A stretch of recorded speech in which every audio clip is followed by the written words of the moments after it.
Hello, welcome to the second part of this tutorial. In this part, we're going to learn how to do different bit of techniques we can use in watercolors to create different kind of shapes and edges. So the first technique is called wet on wet. I do have a tutorial. I went over it and I also did a painting of it as well. So you could see at the top of the screen. So now let's put this application into practice. So wet on wet, nothing but. So I'm making something like a sphere, as you could see. So since my wash is really wet because I was loading my brush with a lot of water in it. So what I can do is I can take another color and I mix it.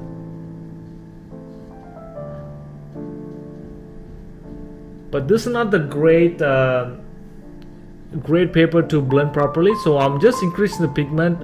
What I mean by that is I'm not putting enough water in my brush, and you could see we could be able to mixing a lot of colors in this. And we also did blue at the top, so I'm going to put some little bit of warmer colors in there. You could see, and it just blends by itself, and it gives the beautiful color variations in that sphere. So the next technique would be something called a dry brush technique. For this, we need a brush with no water, or else we can take a brush with less water in my brush. You could see there's no water almost, and I can do this, and you could see it gives this beautiful the sparkles in this brush, and it kind of looks like water, like when you paint it. So this will be really beautiful to paint on grass beds, and especially for waters I usually use a dry brush technique. And you could see once you do it, even if you have some little bit of water in it, you can create waves and all kind of edges and islets using dry brush technique. So the next technique would be something called wet on dry. So wet on dry is nothing but we wet this paper here.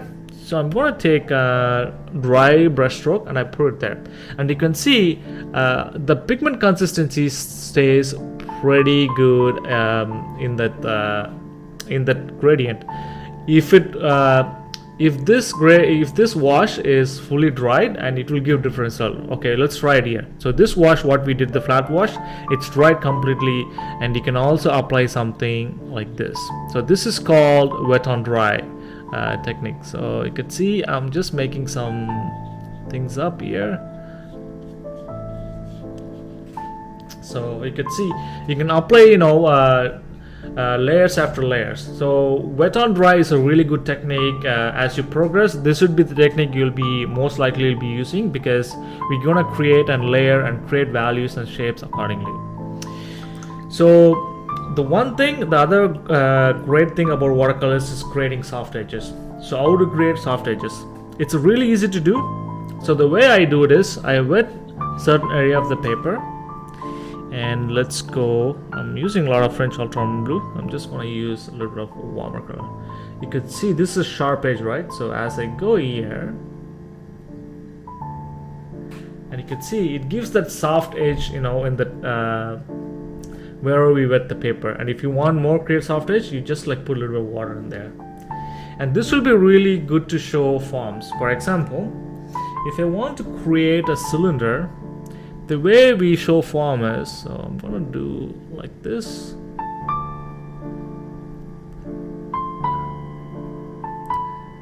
and I'm gonna go around like this.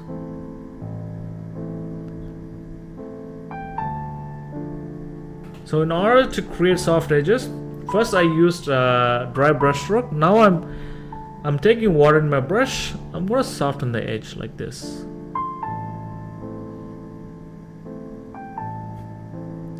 I'm gonna do the exact same thing on the other side too.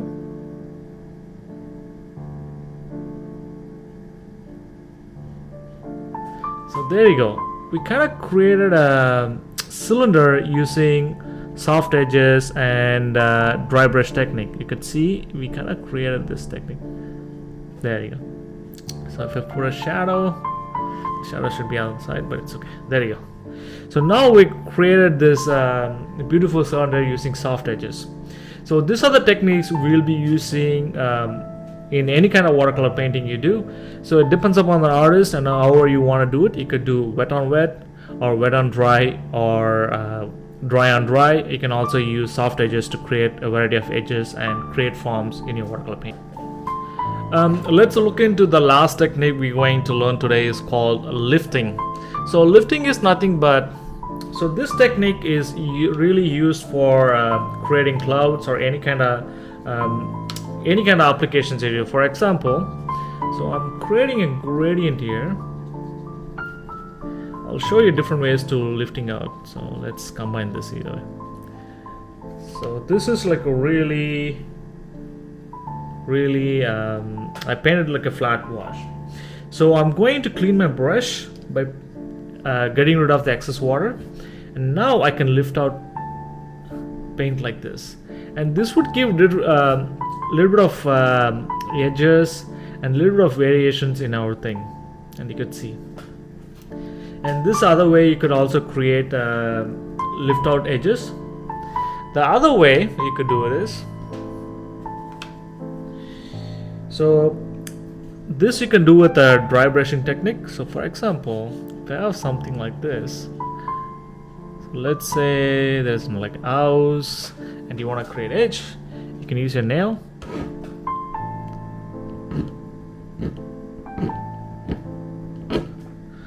And you can use this technique for trees or any kind of stuff you're doing in watercolors. And you can also do like that, and you can do all kind of stuff with this. So this is the other way of lifting out. The last way, this is really beautiful to this technique is really good for using clouds. Whenever I create clouds, I use this technique. I've used this technique really good. So what I'm going to do, I'm going to take all colors in my palette. I'm just creating shapes. Now what I will do is I will take a tissue paper, and you could see we lift out a lot of paper, a lot of paints from that brush stroke, and automatically looks beautiful already. You could see it.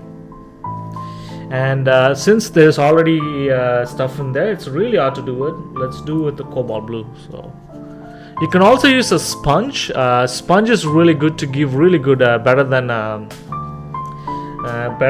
tissue paper. So I'm going to lift out something. So if you use dry brush technique, sometimes the pigment doesn't come. So what I do, I dip my tissue paper in water and I just take it off like this. So there you go. And this gives like a little bit of variety of edges in our brush strokes. Thanks again for watching this watercolor techniques video with me. I highly recommend go and check out the demonstration video where we took all the practice we learned in washes video and techniques video and we put it in practice. Before you go, hit the subscribe button, and if you have any questions regarding this video, comment below. I'll see you guys in the next one.